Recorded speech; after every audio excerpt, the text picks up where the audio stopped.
En esta mañana tenemos como tema las advertencias de Dios. Este va a ser el tema de la conferencia que vamos a desarrollar. Isaías se encontraba sirviendo bajo el rey Usías. Y en aquel tiempo había un grande y poderoso imperio llamado el imperio Asiria.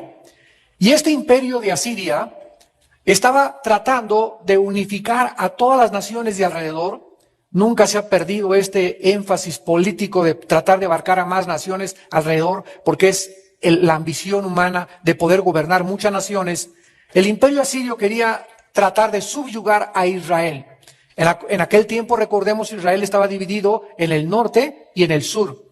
Entonces, por ejemplo, en el capítulo 7, versículo 1, comienza diciendo: en los días de Acaz, hijo de Jotam, hijo de Usías, rey de Judá, que Resín, rey de Asiria, y Peca, hijo de Remalías, rey de Israel, subieron contra Jerusalén para combatirla, pero no la pudieron tomar. O sea, hubo una alianza entre el rey de Asiria y el rey de Israel. Una cosa era Israel y otra cosa era Jerusalén. Estaba el reino, acuérdese, dividido en dos. Entonces, los que estaban del lado de Isaías comenzaron a alarmarse también, porque vieron esta unificación política, económica, militar poderosa, y dijeron: si no nos unimos a Asiria, pues vamos a perder, vamos a ser destruidos, vamos a desaparecer del mapa. Y este pasaje que vamos a estudiar hoy, el capítulo 8, versículos del 11 en adelante, nos revela el Espíritu Santo qué es lo que el pueblo de Dios debe de hacer cuando se siente amenazado. ¿Qué debemos hacer cuando tú te sientes individualmente amenazado? Ya sea por alguien particular que te quiera matar o te quiera robar o quitar a tus hijos, ya sea como familia, que se sientan amenazados porque ya los Pompidou y los Richelieu ya no te hablan, porque ya ustedes son cristianos, y al ser cristianos tú estás comenzando ya a marcar una línea divisora entre otras familias. Amenazados en la escuela, nuestros hijos los amenazan que si no hacen Halloween o no se disfrazan de brujas, los van a correr. Y también cuando nos sintamos amenazados como iglesia o como nación. En este caso, ¿verdad?, particular, era la nación de Israel. Y los principios se aplican a los individuos, a las familias, a las iglesias o a las naciones.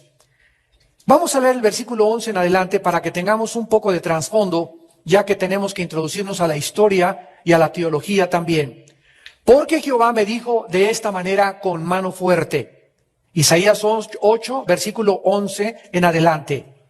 Y me enseñó que no caminara por el camino de este pueblo. Esta es la primera advertencia, que Isaías no siguiera el camino de los pueblos alrededor.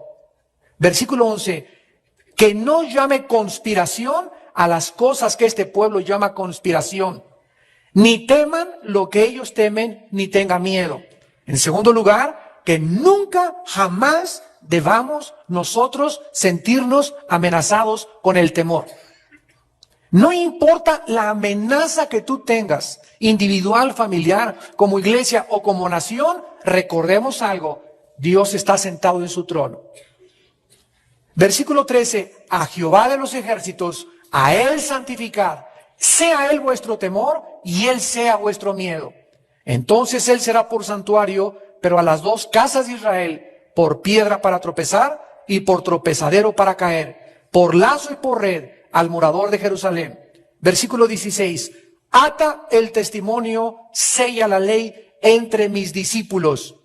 Esperaré pues a Jehová, el cual escondió su rostro de la casa de Jacob, y en Él confiaré. He aquí yo y los hijos que me dio Jehová, somos por señales y presagios en Israel, de parte de Jehová de los ejércitos, que mora en el monte de Sión. Y si os dijeren, pregúntenles a los encantadores, a los adivinos, que susurran hablando, respóndanles, ¿no consultará el pueblo a su Dios? ¿Consultará a los muertos por los vivos? A la ley y al testimonio. Si no dijeren conforme a esto, es porque no les ha amanecido, y pasarán por la tierra fatigados y hambrientos. Y acontecerá que teniendo hambre se enojarán y maldecirán a su rey y a su Dios, levantando el rostro en alto. Y mirarán la tierra, he aquí tribulación y tinieblas, oscuridad y angustia y serán sumidos en las tinieblas. Cuando los enemigos nos amenazan, cuando sientas que en tu vida tienes hasta pesadillas y hasta te quita el sueño, cuando comienza la angustia a ser presa de nosotros, la solución y el remedio de Dios, tanto en aquellos tiempos como en nuestros tiempos, es la santificación. Continuamente ustedes, al estudiar el Antiguo Testamento, van a descubrir que cada vez que Dios iba a hacer algo con Israel, les daba la orden a Moisés, a Josué, a los jueces, y les decía: santifíquense. ¿Recuerdan? Dile al pueblo que se santifique. ¿Qué significa esto? Bueno, la palabra santificar viene de santo, de donde viene la palabra hebrea kadosh, kadosh, y la palabra griega agios, con H, y significa separarse, ponerse aparte, hacerse a un lado, limpiarse o purificarse. Entonces, cada vez que Dios les iba a decir a Israel: vamos a cruzar el río Jordán, santifíquense. Voy a hacer entre ustedes una maravilla y te voy a salvar de tu suegro, te voy a salvar de tu exesposo, te voy a salvar a tus hijos. Si tú quieres que yo actúe en tu vida, y si tú quieres ver que tus enemigos no se pueden acercar a tu vida, límpiate. Limpia tu vida, purifica tu vida moralmente. Yo no puedo actuar, dice el Señor, en las tinieblas. Nosotros estamos viviendo en una dimensión que se llama la dimensión de la luz. Y el momento en que nuestra vida se ensucia por el pecado, salimos disparados a la dimensión de las tinieblas. Y en la dimensión de las tinieblas hay ignorancia, hay pérdida de la brújula, hay tinieblas, y ahí es donde opera el príncipe de las tinieblas llamado Satanás. Mientras estemos en las tinieblas y estemos siendo amenazados y tú estás en tinieblas, Dios no puede actuar. Tienes que regresar otra vez a la dimensión de la luz. ¿Qué es lo que tengo que hacer si tengo en pecado o caí en pecado para que yo pueda otra vez regresar bajo la protección de Dios, el que habita al abrigo del Altísimo, el que está bajo la luz, morará bajo la protección de Dios? Necesito, cuando estoy yo aquí en tinieblas, confesar mi pecado. Señor, he pecado. He hecho lo malo delante de tus ojos. Anoche manoseé a mi novia. No he pagado hace 3 meses esta deuda. En mi casa metí hace una semana películas pornográficas. Tengo en mi mente una mujer que no es mi esposa, etcétera, etcétera. Cuando tú hagas eso, cuando saques de tu vida ese pecado y te vuelvas a Dios, no solamente, ya no quiero seguir haciendo esto, sino regresar y volverte a Dios. Dios nos está esperando. Y no para castigarnos, sino para abrazarnos otra vez y decirnos: no te vuelvas a soltar de mí. Aquí es conmigo donde tú vas a tener paz. Aquí es conmigo donde tú vas a tener seguridad. Aquí es conmigo donde vas a tener protección, porque el ángel de Jehová acampa alrededor de los que le temen y los defiende. Entonces, siempre que nosotros nos sintamos amenazados, no le digas a Dios: Señor, cuida a mis hijitos, mi esposo es y el otro, y tu vida está en pecado. Porque Dios no es el genio de la lámpara de Aladino, para que cuando tengas una necesidad, pues ya apareció Dios y te va a ayudar. Él ayuda a aquellos que temen su nombre, aquellos que caminan en limpieza y en pureza sexual. Esta verdad fue claramente simbolizada por el nombre de Isaías, como se llama todo el libro. La palabra Isaías significa Dios es mi salvación. Es lo que significa el nombre de Isaías. Y a pesar de estas maravillosas promesas que Dios le da al pueblo de Israel: acérquense a mí, no confíen en el poder militar, no confíen en el poder político, no confíen en el poder económico, yo soy vuestro Dios. Confíen en mí, acérquense a mí, yo soy el castillo, la fortaleza de tu vida, yo soy tu roca. Yo soy el que te voy a defender, no tu compadre, ni tus amigos, ni tus influencias. Yo soy el que soy, dice el Señor. El rey Acaz y sus líderes miraban a Siria, miraban a ese poder como su libertador y protector de las amenazas que ellos estaban haciendo a los que no se unieran al partido pro-Asiria. Así se llamaba en aquel tiempo el partido político, partido pro-Asiria. ¿Cuántos de nosotros también, Cuando son tiempos de elecciones, miramos a algún líder, el como se llame, como el Mesías, el que nos va a sacar de la pobreza, el que va a levantar a México, el que no va a nacionalizar nada, el que nos va a levantar totalmente, y ponemos inclusive los cristianos. No, ya no se diga de los no cristianos, pero aún los mismos cristianos vemos a los futuros candidatos como Mesías, como libertadores, como salvadores. Y escuchen, ningún hombre podrá jamás solucionar la pobreza. Jesucristo dijo, hasta que yo venga, tendréis a los pobres con ustedes. ¿Por qué? Porque la pobreza no es el problema humano, es mucho más profundo que esto. Ningún líder podrá cumplir sus promesas porque todos las hacen y cuando están en el poder se dan cuenta que no solamente era hablar, sino que hay un poder mucho más grande para poder sacar a un país a flote. Y lo que la Biblia dice que para que un país surja y pueda verdaderamente salir a flote es cuando el evangelio se predica libremente, cuando comienzan las familias a regresar a Dios y cuando comenzamos a aborrecer la maldad como Dios y el corazón de Dios lo aborrece. Entonces, no pongamos nosotros nunca, este gobierno nos va a salvar, o este partido nos va a salvar, o este candidato nos va a salvar, porque vamos a caer en una trampa. El que confía en el hombre, maldito es, dice Jeremías capítulo 17. Nuestra confianza no es en el hombre. Tristemente, en este pasaje, como lo vamos a ver a continuación, la mayoría del pueblo de Israel comenzó a apoyar a este partido político. El mismo pueblo de Dios. Y comenzaron ellos a creer que bajo este parámetro, bajo esta sombrilla, bajo estas circunstancias que envolvían como el imperio más grande del mundo, Asiria, ellos iban a tener la protección de Dios. Vean ustedes el capítulo 7, versículo 9. Porque el único que no confió en esto fue Isaías. Isaías fue el único que no se sintió amenazado ni tampoco obligado a confiar en un partido político militar. Dice el capítulo 7, versículo 9, y la cabeza de Efraín es Samaria, y la cabeza de Samaria el hijo de Remalías, si vosotros no creyereis, de cierto no permaneceréis. Esta palabra aquí, permanecer, la palabra amán en el hebreo significa quedarte de pie. ¿Qué es lo que nos hace permanecer firmes? ¿Qué es lo que nos hace cuando vienen los vientos y los ríos y las aguas y las amenazas y los bombardeos filosóficos y los ataques morales? ¿Qué es lo que nos hace que no nos caigamos? La fe. La fe, la confianza en las promesas de Dios. Dice el Salmo 27, hubiera yo desmayado si no creyese que veré la bondad de Dios en la tierra de los vivientes. Hubiera yo desmayado si no hubiera creído. ¿Qué fue lo que hizo que David no desmayara? Creer.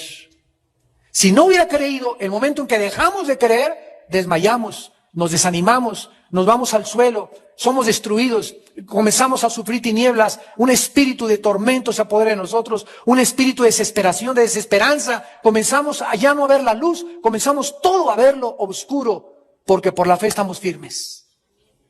Si nosotros no creemos, no esperes permanecer de pie. Vean ustedes ahora el capítulo 28 de Isaías, versículo 16. En todos estos versículos, Isaías tenía el mismo pensamiento de Dios. Isaías 28, versículo 16. Por tanto, Jehová el Señor dice así: he aquí yo he puesto en Sión por fundamento una piedra probada, angular, preciosa, de cimiento estable. Esto es una profecía del Mesías. Pero vean la última parte: el que creyere, no se apresure. En la primera parte es, tú no puedes permanecer de pie si no sigues creyendo. Y aquí, en otra parte, se nos dice de otra manera, que si nosotros creemos, no tomemos decisiones impulsivas. No digas, ya mañana compro esa casa, mañana compro esa moto, mañana compro ese coche, ya mañana me caso con esta. Si tú realmente crees en Dios, no te apresures. Porque la prisa no es de Dios. ¿Se imaginan a Cristo en la mañana? Pedro, se nos hace tarde, muévanse, vámonos. ¿Se imaginan a Jesús con esa actitud? Oh, ya se me hizo tarde, vámonos corriendo porque no vamos a llegar. Cristo jamás en su vida estuvo inmutable ante cualquier situación que lo presionaba de levantarse, no levantarse, de ir o no ir. Él estaba siempre en el tiempo perfecto de su Padre. Sabía que iba a pasar por un valle de sombra de lobos, de coyotes, de hienas, de leopardos, de tigres, de chacales, y nadie lo iba a morder ni arañar hasta que no llegara su tiempo. Y tú tienes un tiempo también para casarte, tú tienes un tiempo para ir a la universidad, tú tienes un tiempo en la vida para morir, y mientras ese tiempo que es de Dios no esté controlado por Dios, yo entonces vivo en angustia. Pero cuando yo creo en Dios y cuando estoy firme en sus promesas, no me apresuro, no tomo decisiones alocadas, porque eso es precisamente de lo cual algún día lo lamentamos y nos arrepentimos. Todos los días tomamos decisiones de diferente índole. ¿A qué escuela vamos a ir? ¿Qué vamos a hacer con nuestros hijos? ¿Qué disciplina vamos a aplicar?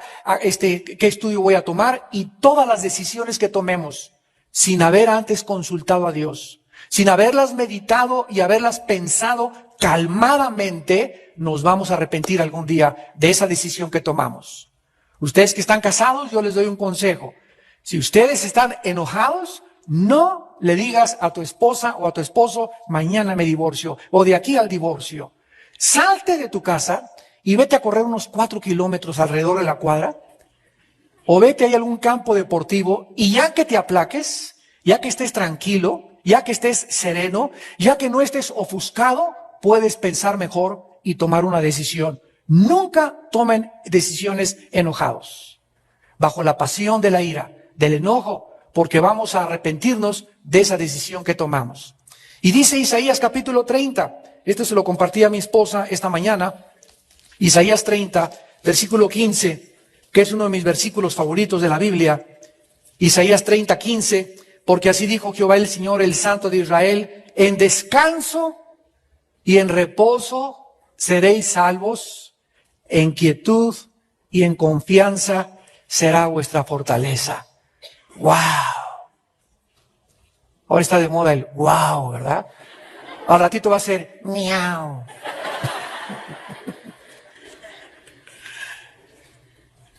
En este versículo se encuentra lo que éramos antes, o sea, cómo nos convertimos, sígame con cuidado, y nos dice en este versículo lo que debe ser nuestra conducta ya convertidos.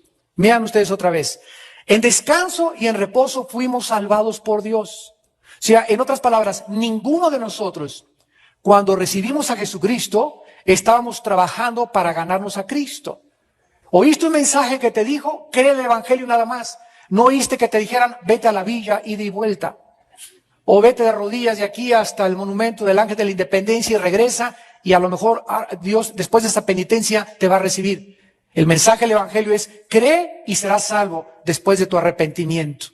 Entonces, nosotros en reposo y en descanso fuimos salvos. Al entrar a la salvación, descansamos. Vengan a mí los que están trabajados y cargados. Veníamos cargados, veníamos con una mochilota tremenda a la cruz, y llegamos a la cruz y encontramos que alguien quiere cargar mi mochila, mis penas, mis problemas, mis traumas, y yo ahí los andaba cargando, y llego a la cruz y me dice Jesús, dámelos a mí, hijo mío. ¿Qué hacemos en la cruz? Le entregamos nuestra carga a Dios. Aquello que nos impedía caminar, aquello que nos molestaba, aquello que nos traumaba, ahí está, Señor, todo lo que he sufrido, las heridas de mi alma te las dejo en la cruz. Y después de venir a la cruz, me siento ya tranquilo, me siento ligerito, porque le he entregado todos mis pecados a Cristo en la cruz del Calvario. Pero ya siendo cristiano, en quietud y en confianza será vuestra fortaleza. ¿Sabe qué significa esto? Que nunca podremos tener la fortaleza interior si no tenemos juntamente la paz de Dios. ¿Por qué esa énfasis de Cristo? Mi paz les dejo, mi paz les doy. Por nada estén afanados mis chiquilines. Filipenses 4, 6 al 7, por nada estéis afanosos, dice el apóstol Pablo. Es una insistencia desde el Génesis hasta el Apocalipsis. Abraham, no temas, confía en mí, ten paz. ¿Por qué? Porque esto es precisamente el secreto de nuestra victoria. La paz interior. Si yo tengo muchos problemas y quién no los tiene alrededor, pero por dentro estoy agitado, y estoy ansioso y de pilón me echo todavía 2 tazas de café, voy a parecer como brincolín, ¿verdad? Como Pepita en comal.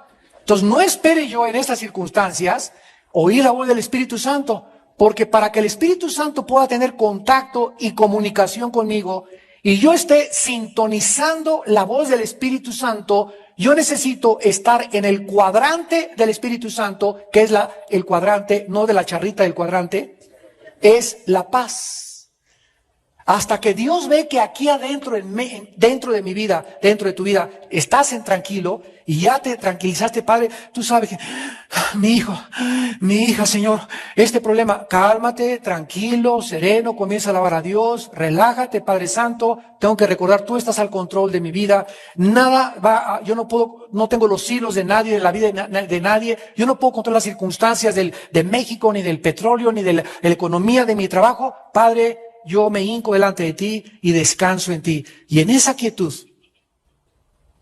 y en esa confianza que estás demostrando al estarte quieto, comenzarás a fortalecerte. Y esa fortaleza la necesitamos para vivir. Porque si no tenemos esa fortaleza para vivir, cualquier problema que se nos venga encima nos va a derribar. En quietud y en confianza es nuestra fortaleza. Miren ustedes ahí mismo en Isaías 30, el versículo 7. Ciertamente Egipto en vano e inútilmente dará ayuda. Por tanto yo le di voces, escucha, que su fortaleza sería estarse quietos. Otra vez. No tengas temor de las noticias que estás recibiendo ahorita. Mi esposo me dijo que mañana lunes, hermano, vayan con los abogados a llevarse a mi casa, me van a embargar mi casa, etcétera, etcétera. En lugar de que te desesperes y de que dejes que la ansiedad del mundo entre a tu corazón, es precisamente en tu confianza en Dios donde vas a tener la fortaleza de enfrentar los problemas de la vida. Y Dios te va a dar sabiduría, y Dios va a hacer un milagro, y si te quitaron la casa, Dios te va a dar otra mucho mejor. Y si te quitaron tus hijos por cuanto en mí has confiado, Salmo 91, yo también te levantaré, recobraré a tus hijos y los traeré otra vez contigo, porque yo soy tu Dios que te sostengo y te dice, no tengas miedo.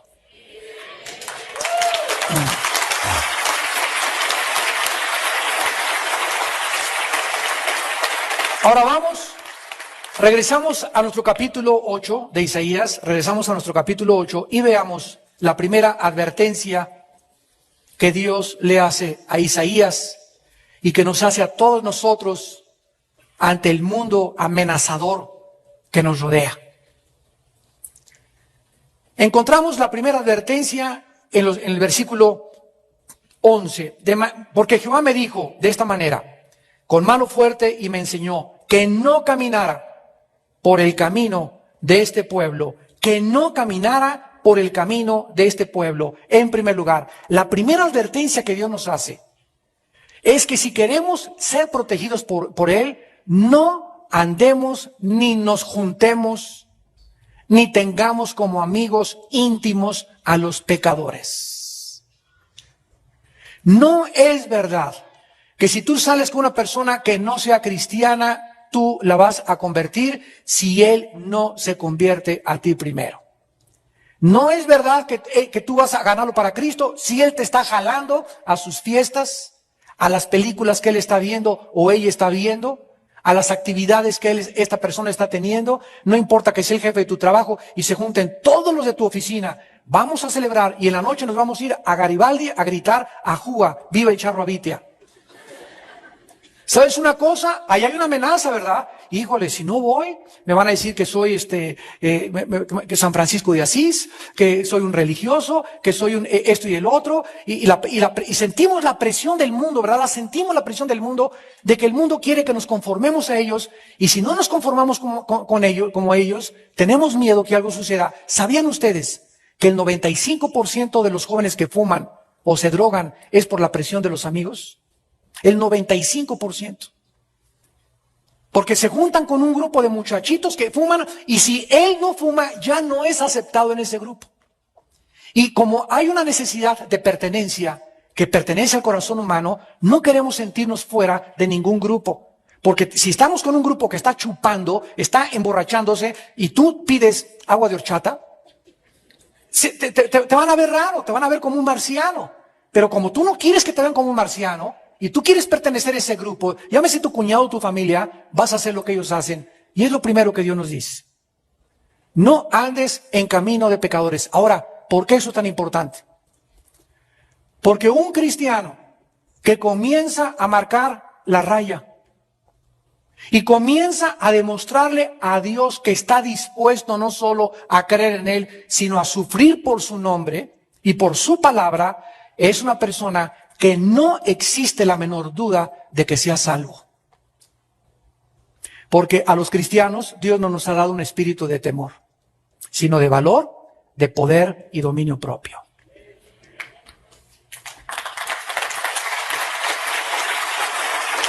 Esta es, se podría decir, la primera prueba del mundo a la que un cristiano verdadero se enfrenta. ¿Por qué permite Dios esa presión? Porque nunca el carácter se manifiesta más que a través de la presión. ¿Quieres saber de qué está hecho una persona? Ponle presión en su vida. O que se sienta amenazado por algo. Y ahí bajo esa presión, esa persona va a manifestar realmente de qué está hecho interiormente. El carácter es algo que Dios está desarrollando a través de las circunstancias externas interiormente en nuestra vida. La personalidad es la parte externa del ser humano, la que tú manifiestas, jijiji, jojojo, y así, y ves así, y otros aquí, y esa es la parte por afuera.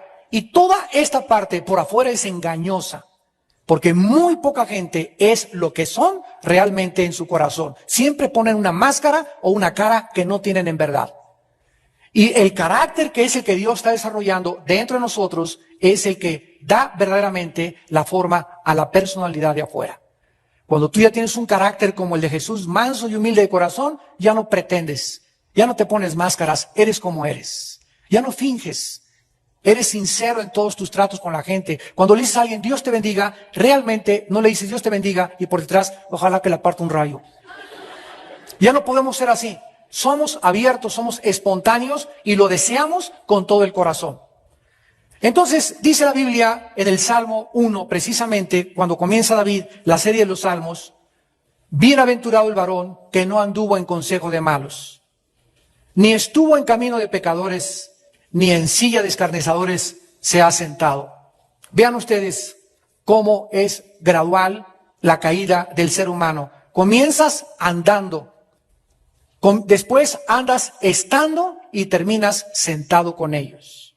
Comienzas caminando con una persona que no es cristiana y ya sabes todos los rollos que te está tirando y después ya comienzas a estar con ella y finalmente comienzas a sentarte con ella, a convivir con ella y a tener una relación con esa persona.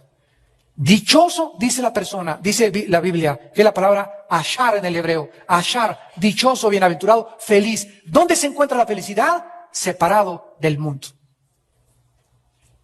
¿Quieres ser feliz de veras? No andes con pecadores. Hermano, pero estamos en un mundo donde no me puedo ir a un convento. Ok, no hay ningún problema. A Cristo lo atacaron precisamente por eso. Anda con prostitutas y se sienta con pecadores y publicanos a comer. Pero ¿para qué se sentaba a comer Cristo con ellos? ¿Para cantar las canciones del Charro Vita con ellos? ¿Para oír los chistes de qué nos pasa? Que pervierten la familia y pervierten al ser humano, para oír los chistes de la televisión que te envenenan y que te contaminan. Cristo se sentaba con ellos para jalarlos y sacarlos de ahí. Y si tú te vas a sentar con la secretaria, con un amigo, con el jefe de trabajo a comer lo que sea, te vas a sentar y pues vas a hablarle de Cristo y vas a tratar de ganar su alma para Cristo. Y si esa persona te dice, ya no quiero que me hables de tu Dios, ahí se acabó. Ya no puedes tú seguir con esa persona. Porque si voy a seguir con esa persona es para hablar del Señor, para jalarlo y no que Él me jale a mí otra vez de donde Dios nos sacó a todos. Aparentemente existía pues el peligro, regresamos a Isaías 8, de que el partido asirio intentara convencer a Isaías del razonamiento de su proposición. Sin duda alguna, repetimos, era el imperio más fuerte del mundo en aquella época. Y si Israel formaba una alianza con Asiria, Ellos creían que se aseguraban su protección, se aseguraban contra las naciones enemigas, y los líderes y el pueblo comenzaron a abandonar a Dios. Y por eso Dios le llama a Isaías y le hace estas 3 advertencias. En segundo lugar, la segunda advertencia que Dios hace, dice en el versículo 12 de Isaías 8, no llames conspiración a lo que ellos llaman conspiración, ni tengas miedo a lo que ellos tienen miedo. En segundo lugar, nunca tengamos miedo de las críticas, de las calumnias, de los chismes y de lo que la gente habla contra ti, contra mí, contra mis hijos, contra tu familia, contra nuestra iglesia, contra nuestra nación, contra el que sea. Nunca nosotros oigamos las voces que nos atacan y que nos agreden, porque si tú haces caso de la crítica, de lo que dijeron o de lo que no dijeron, y permites que la crítica entre a tu corazón, te vas a comenzar a desanimar. Vas a comenzar a creer que a lo mejor es verdad. Vas a comenzar a considerar esa semilla de duda sembrada desde el infierno, que tiene el propósito. El diablo, yo le decía ayer a un hermano, miren, imagínense al diablo con una broca, no con un desarmador, con una broca. Y el diablo es experto en atormentarnos. Él es el amo en el arte de la tortura mental. Y el diablo le encanta venir así con una broca y hacerte un hoyito, y le encanta ver cómo te sale sangre. A este hermano que yo le compartí esto es porque su ex esposa, cada vez que él la iba a ver, ella le decía, siempre fuiste un impotente, siempre fuiste un bueno para nada. Y ahí está el pobre hermano, no de manso, de menso, oyendo todo lo que, ahí oyendo por teléfono. Y le dije, no vuelvas jamás a oír ninguna palabra, ni de tu ex esposo, ni de tu ex esposa. Si te hablan para agredirte, cuélgale el teléfono.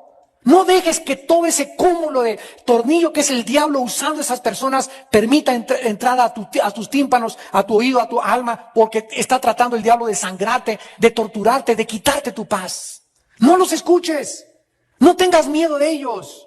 Es que me dijeron que me parecía a Santa Claus. Pues qué bueno que diles que se parecen ellos, ¿verdad? A un cocodrilo, diles que se parecen a otra persona también.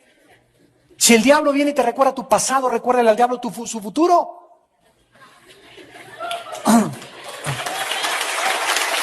No tengamos miedo de eso.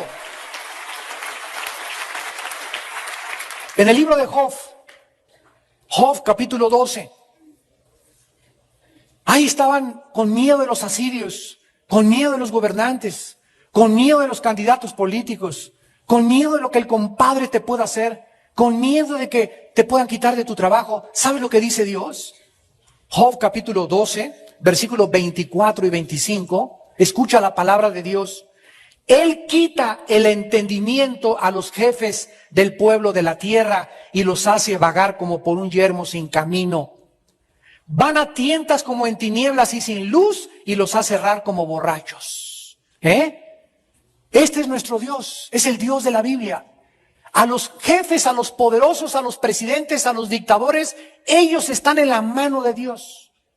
Y si a ellos les quita el entendimiento y los hace errar, y muchas veces permite que proliferen la sarta de barbaridades que dicen en sus discursos políticos o en su oratoria, etcétera, etcétera, es porque Dios quiere precisamente avergonzarlos y que la gente diga, qué loco está ese político, ya perdió la razón. Dios los deja como Hitler. Hitler ya sus últimos años se paraba enfrente a la gente y les decía, 1000 años va a durar el Tercer Reich. Y 85 millones de alemanes, licenciados, doctores, personas cultas, no indígenas, gritaban, ¡ay, Hitler! Y le creyeron. O sea, todo un pueblo enloqueció. Le creyeron que iba a durar 1000 años el Tercer Reich, el Tercer Imperio. Y de repente Dios, como a un borracho, ¿verdad?, lo tiró al suelo y desaparecieron los nazis de la faz de la tierra. Y así hace Dios con todos los gobernantes y con todas las personas que se exaltan a sí mismas. Vean ustedes en Isaías 40. En Isaías 40, el profeta habla de lo mismo. Versículos. Isaías 40, versículo 21 al 24.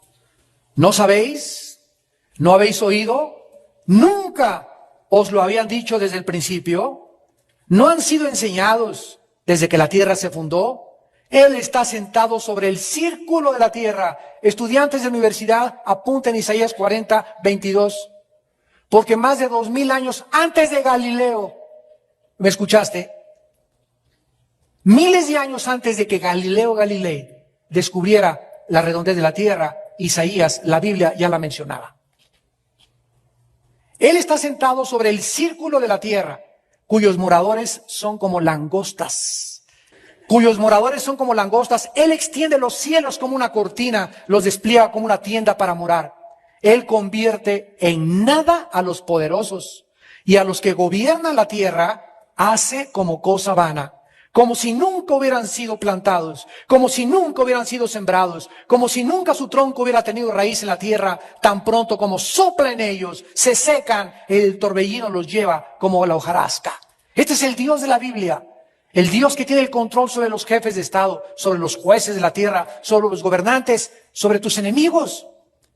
Esa persona que te quiera a ti hacer mal, esos enemigos que nosotros tenemos, ¿saben una cosa? Ellos respiran, ¿verdad?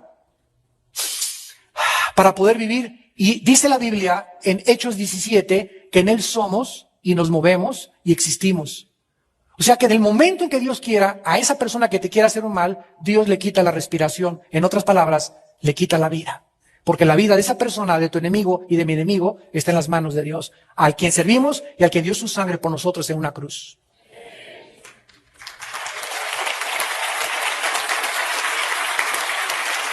Y en tercer lugar, la tercera advertencia es contra la brujería.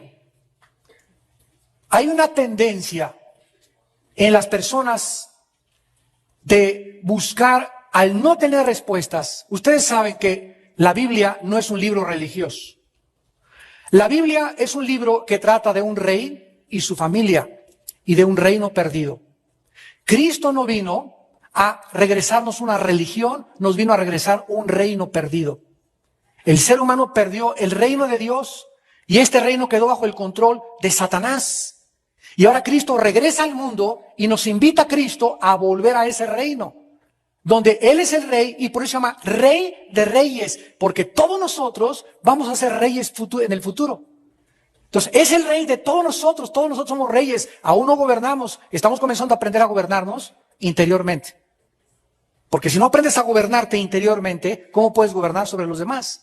Es lo que dice 1 Timoteo 3, el que no sabe gobernar la iglesia, su casa, ¿cómo puede gobernar la iglesia? Entonces tenemos que comenzar a aprender a gobernarnos a nosotros para gobernar a los demás. Entonces la Biblia no es un libro religioso, es un libro que nos habla de un reino. Y nos habla y nos dice lo siguiente, como la mejor forma de gobernar es la monarquía.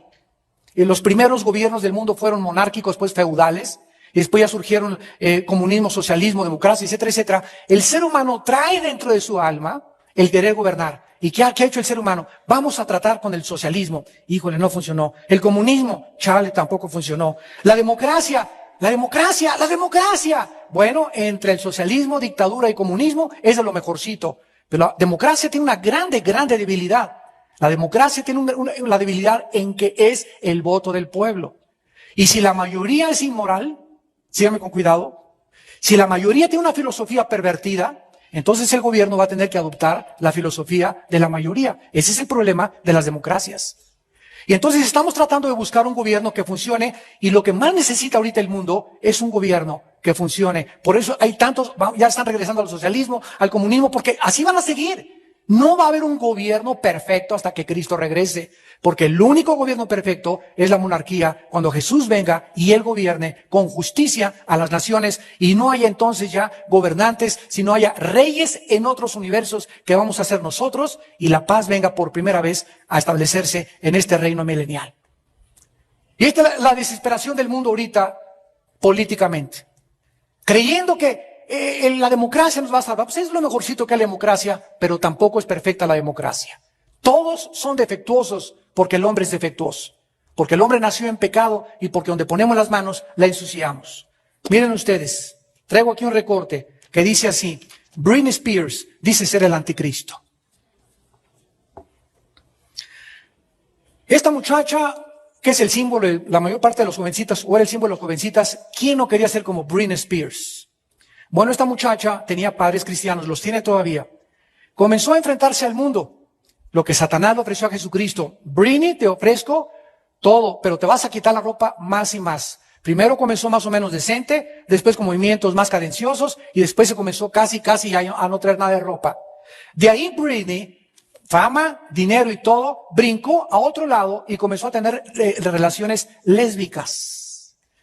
Comenzó a aceptar besarse la boca con Madonna, con Paris Hilton y con otras artistas.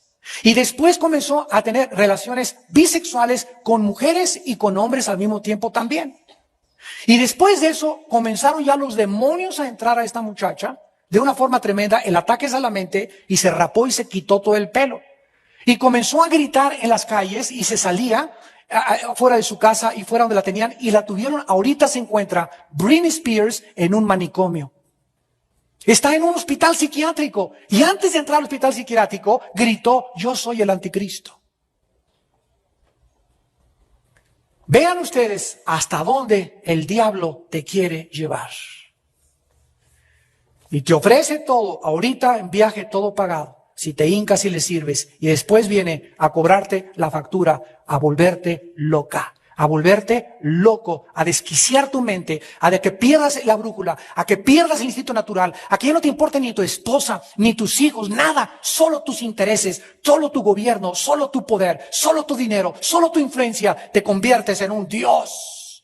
Y todos los que se convierten en dioses se comienzan a autodestruir interiormente. Siempre que alguien tiene problemas, recurre a la brujería, creyendo que tal vez el brujo, la lectura de la mano, la lectura del café, el café turco, la consulta con los mediums, te puede ayudar. Vean ustedes en Isaías 8, versículo 19, lo que Dios le dice a Isaías que le diga al pueblo. Y si os dijeren, o sea, después de la presión, donde el pueblo ya no sabía qué hacer, sin unirse al poder asirio, al poder político, se iban a volver. Dios sabe y conoce el corazón humano, que cuando el hombre está desesperado, busca la brujería como una puerta de escape y de salida. Aquí a la iglesia han venido cantidad de personas, y al acabar el servicio vienen cantidad de personas: hermano pastor, ore por mi hijo que está endemoniado. ¿Ustedes son cristianos? No, pero nos dijeron que aquí sacan demonios. Y andan de iglesia en iglesia buscando. Primero fueron de brujo en brujo, y después vienen de iglesia en iglesia a que les saquen lo que los brujos les metieron. ¿Y cuánta gente cree todavía? Se dicen cristianos, les falla algo y dicen: a lo mejor el diablo no me falla. Cuídate con eso, porque mira la advertencia que hace Dios. Si os dijeren, preguntad a los encantadores y a los adivinos que susurran hablando, respóndele: ¿no consultará el pueblo a su Dios? ¿Consultará a los muertos por los vivos? En otras palabras, ¿cómo pueden los muertos revelarnos el futuro a los vivos si están muertos? ¿Qué cosa más ilógica ir a preguntarle a una persona? Es que el espíritu de Cuauhtémoc lo traía mi abuelita, hermano. Y el medium me dijo que se va a comunicar con el espíritu de mi tío y va a hacer una sesión de espiritismo y me va a hablar mi tío, y crees que es tu tío el que te está hablando, y dice en 1 Timoteo 4:1, son espíritus engañadores de demonios. No hay ningún alma humana, ni ningún espíritu humano pululando en los aires, ni el de Santa Gertrudis, ni el de Juan Diego, menos el de Juan Diego, ni el de Rita de Casia, ni del Papa, ni de nadie. Cuando los seres humanos nos morimos, dice la Biblia que descendemos unos al centro de la tierra y otros a la presencia de Dios. Ninguno está en el aire está controlado por Satanás y sus demonios. Así que si tú te mueres, o se murió Santa Gertrudis o tu tía Catarina, se va al infierno o se va a la presencia de Dios a esperar el juicio de Dios. No hay ninguna alma en pena, y son demonios que quieren engañarnos, haciéndonos creer que los muertos todavía se comunican con nosotros. ¿No han notado ustedes en los últimos 10 años que el 80% de las películas ya son de terror? De apariciones, de que abre la ventana y se aparece ahí un fantasma vestido así transparente, y que suena la puerta y cruje y ahí está alguien escondido. Y todo esto es con el propósito de llevar a la gente a la brujería. ¿Qué más que Harry Potter? Harry Potter, la novela de los siglos, el libro que induce a los niños a la brujería blanca, a la magia blanca, y les hace creer que hay brujos buenos y hay brujos malos. y los engaña a través de una novela y una película aparentemente inocente que no se puede discernir más que con el Espíritu Santo que tienes tú y que tengo yo en nuestro corazón.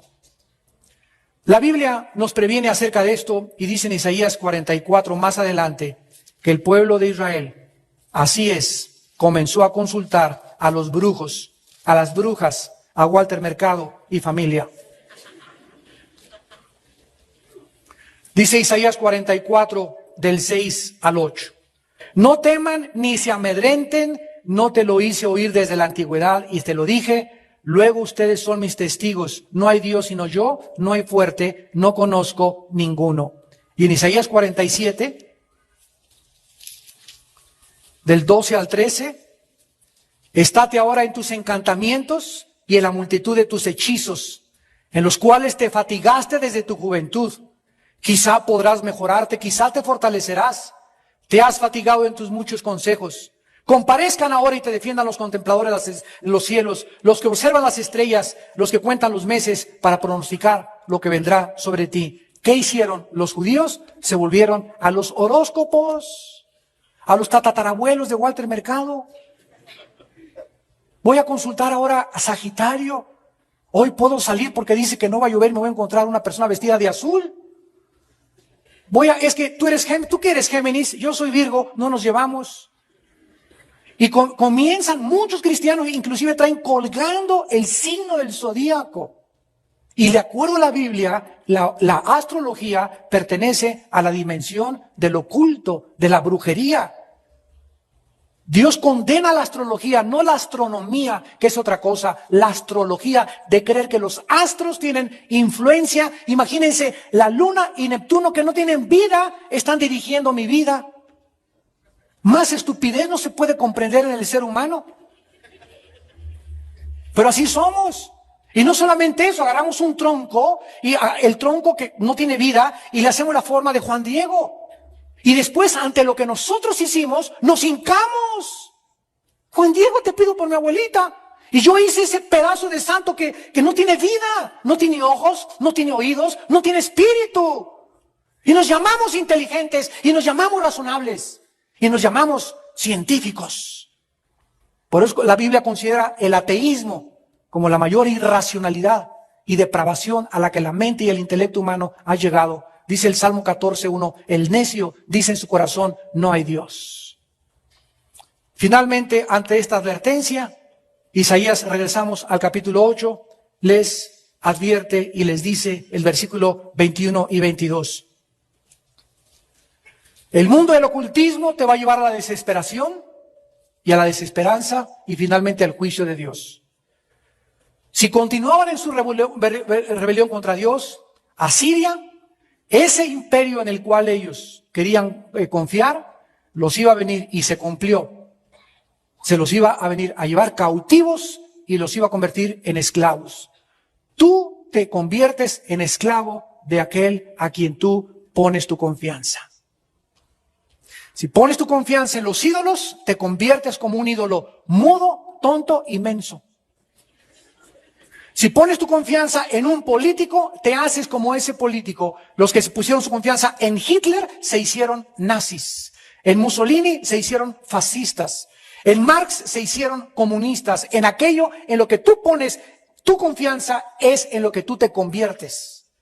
Pero cuando tú tienes a Jesucristo como tu modelo, aquel que dijo, sean mansos y humildes de corazón, yo no vine a que me sirvieran, sino a servirlos, y darnos ese ejemplo de consagración total a Dios, te haces como Jesucristo, manso y humilde de corazón. Y seguimos a aquel que nos lleva al camino, a la verdad y a la vida. Y ¿sabes una cosa? En esta mañana, ustedes que me ven por la televisión, se trata simplemente de creer o no creer. ¿Quieres creerle a Sigmund Freud? Hazte como Freud, psicólogo, y acabarás más loco que un chivo. ¿Quieres creer a Marx? ¿Le quieres creer al Dalai Lama? Créele al Dalai Lama. ¿Le quieres creer a Buda? Créele a Buda. ¿Le quieres creer a Ron Hubbard, el de la Dianética? Créele a él. Dios nos pone la opción para que creamos al que nosotros querramos creer. Pero tenemos la opción también y nos presenta a Jesucristo. Y el mundo sigue diciendo a Barrabás. A él crucifícale, prefiero a Barrabás. ¿Será esa tu elección en esta mañana? ¿Seguirás escogiendo a Barrabás o al Hijo de Dios que dio su vida por ti en una cruz. Dice el versículo 21, pasarán por la tierra fatigados y hambrientos, y acontecerá que teniendo hambre se enojarán y maldecirán a su rey, levantarán el rostro en alto. Así van a acabar muchos, ojalá que no sean muchos de los que nos están escuchando. Van a comenzar a fatigarse, van a comenzar a padecer hambre, van a comenzar a enojarse, van a comenzar a maldecirnos a nosotros, sus pastores, hasta a nosotros de ribete, nos van a echar la culpa. Y después van a maldecir a Dios. Y finalmente dice la Biblia en el versículo 22, y mirarán la tierra, tribulación, tinieblas, oscuridad y angustia. Se van a desilusionar tanto que van a maldecir a los gobiernos, porque ningún gobierno es perfecto, van a maldecir a los pastores, van a maldecir a Dios. Van a ser envueltos en un espíritu de desesperación y de falta de esperanza y de miseria. Y finalmente serán arrojados en las tinieblas. Estas tres advertencias Dios nos hace, Dios, en esta mañana, para que nosotros no confiemos en la carne, sino en aquel que es nuestra roca, nuestro castillo, nuestra fortaleza, nuestro pronto auxilio en todas las tribulaciones. Su nombre es Jehová de los ejércitos. Padre, gracias por tu palabra en esta mañana. Te bendecimos, Señor, por la vida que diste en esa cruz en nuestro lugar. Te damos las gracias porque tus promesas son el sí y el amén. Estas palabras son fieles y verdaderas. Oh Señor, nuestra confianza está en ti, por lo cual no nos apresuramos. Esperamos, Señor, con paciencia y con fe las promesas que en todos nosotros se han de cumplir tarde o temprano. Gracias, Señor, porque tú no puedes negarte a ti mismo. Tú estás intrínsecamente adherido a tu palabra. Tu palabra y tú son lo mismo. Gracias, Señor, por habernos dejado tu palabra, a la cual debemos hacer caso como a una antorcha que alumbra en tantas tinieblas que nos están rodeando. El mundo está poniendo su confianza en los hombres, en los gobiernos, en los artistas, en los escritores, en los noticieros de la televisión. Y nosotros te tenemos a ti, que nos lo has dicho todo con tanta anticipación, para que seamos tus testigos. No hay nadie que pueda saber el futuro más que Dios.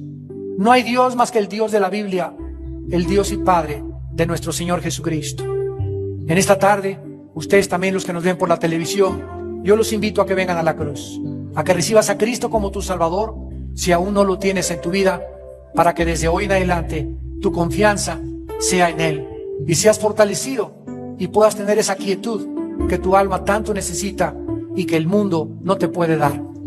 Las personas que quieran recibir a Cristo por primera vez en su vida, ahí desde su lugar, díganle estas palabras: Señor, estoy cansado de buscar, de vivir en ansiedad, en inquietud, en angustia en mi alma, en desesperanza, en desánimo, oh Dios, y todo esto porque tú no estás en mi vida. O tal vez si estás en mi vida, me he soltado de la mano de ti. Quiero regresar a ti, Señor. Me arrepiento de mis pecados. Me vuelvo de mis pecados hacia ti, Señor. Vuelvo mi rostro hacia tu rostro. Alúmbrame, dirígeme en tu luz. Puedo ver la luz. Y entra a mi corazón, Señor Jesucristo. Porque creo que en la cruz pagaste con tu sangre por mis pecados y que a los 3 días resucitaste de los muertos. Te recibo como mi Señor y mi Salvador, en el nombre de Jesús. Amén.